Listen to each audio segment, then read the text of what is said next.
All right, part 2 of the big Damascus Bowie build. And what I've done, I've got the blade roughed out, and I clamped the original blade to it.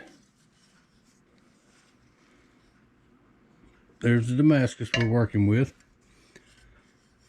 And what I'm going to do is put it on the big belt grinder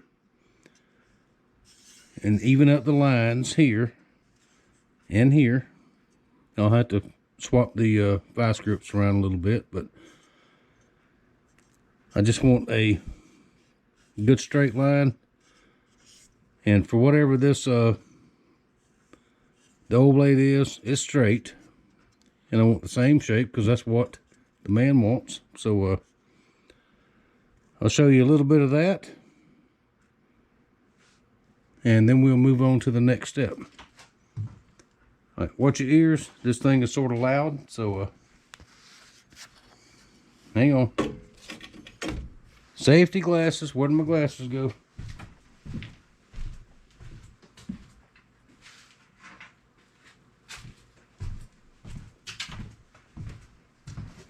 There we go.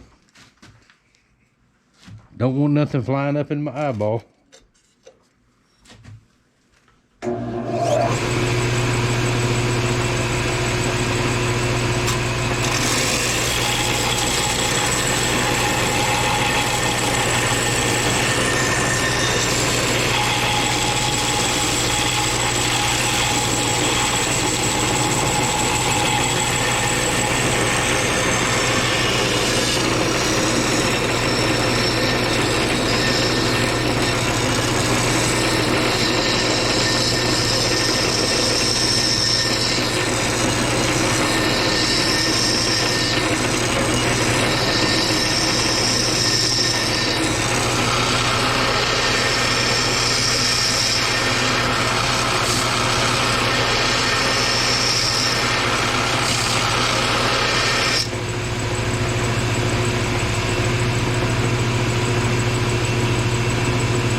Alright, our Damascus is straight on the top.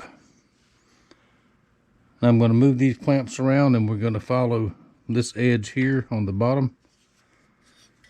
You can see it's not clamped really tight. And then, after I do that, I'll show you the next step.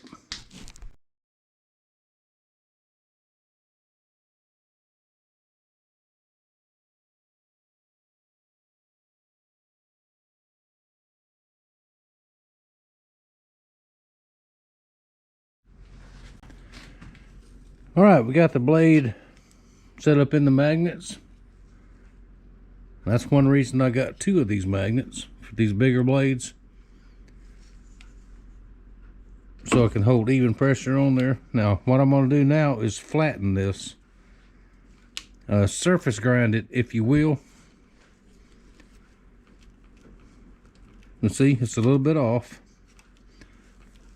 So before I mill the fullers in there, or the fuller, I'm just going to do 1, not 2 like the original, and we'll talk about that later. I'm going to flatten it on both sides. I'll show you one side, and then I'll do the other side. Then we'll be ready to go to the milling machine.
It's going to take a while, so I'll come back and show you the final product.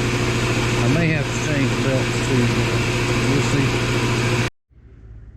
Alright, just put a fresh belt on here. The other one was just wore out. Now these belts for this machine, a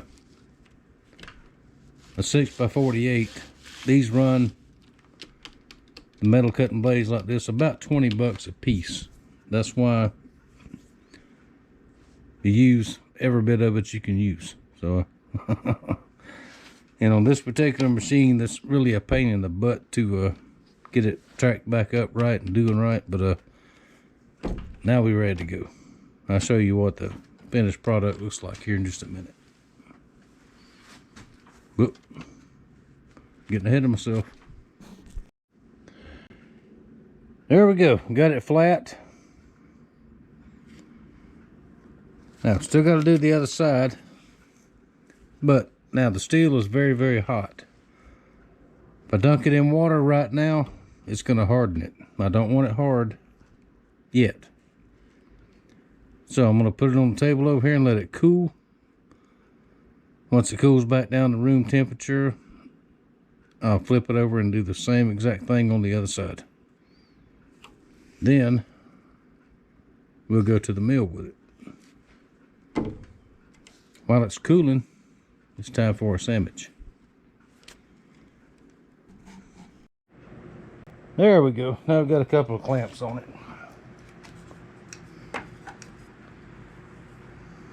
See, our mark was right here.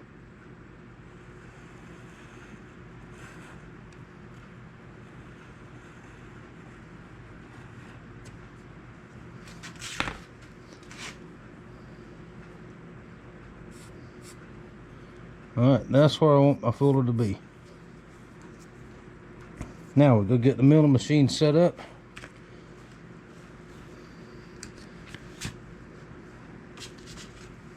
Let me double check this.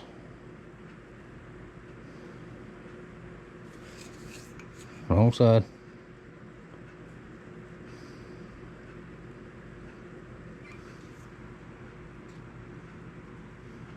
Okay, that's good. Now get the milling machine set up, get the bit in there, and see if we can't do this. Alright, getting everything set up takes longer than actually doing it. So, I got a ball end mill in here. A set of parallels we're going to put in the vise to hold it down.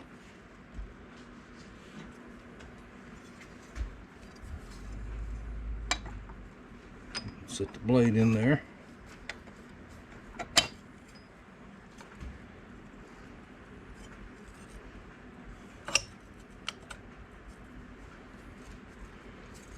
Then make sure we're flat.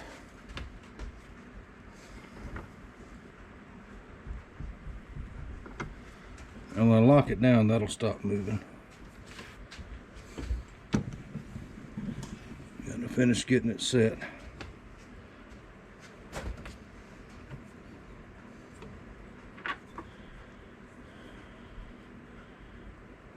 And I'm going to have to run it back and forth 2 or 3 times until I'm satisfied that it's straight, that my vise is actually straight, which it should be. I set it up with a dial indicator and it hasn't been moved that I know of. Okay, we're looking good so far. Now these mini mills, or mine anyway, does not have a electric assist, so it's all by hand, which is the way it should be. Oh, we're running into the... Now I said when I put this mini mill here, it may not stay here. I may move it somewhere else.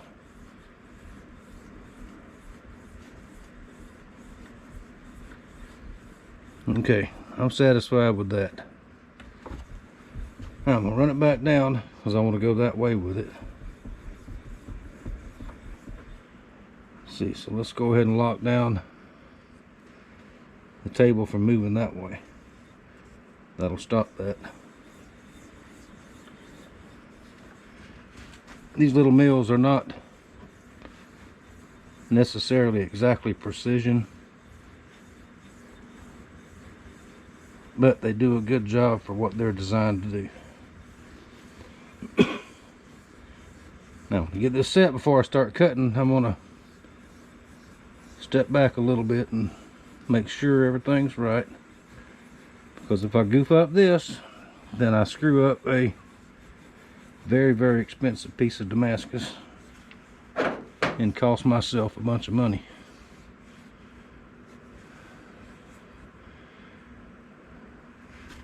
There we go. Now we'll go down and touch.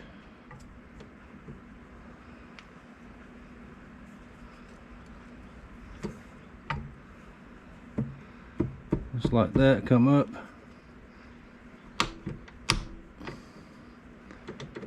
Lock that. That way we can use the fine adjust.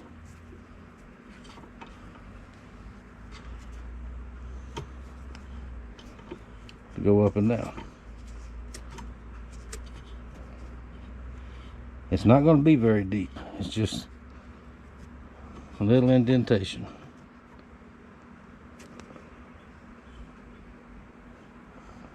Okay, that's not touching there.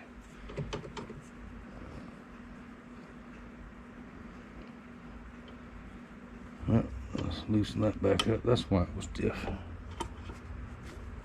There we go. I'm talking to myself, y'all. So, you know, it happens.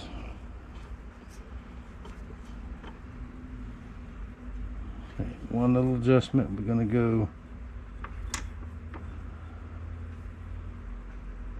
slightly in.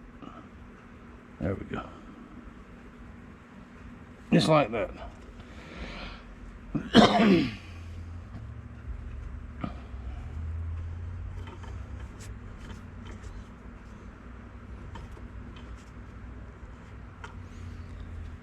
Alright, I'm gonna have to move the camera over here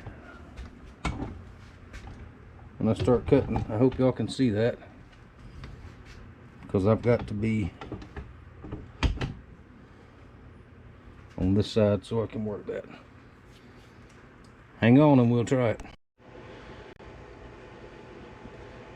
Alright, y'all, let's get this done. Now this machine's very loud, so adjust your volume.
Alright, let's see how we did.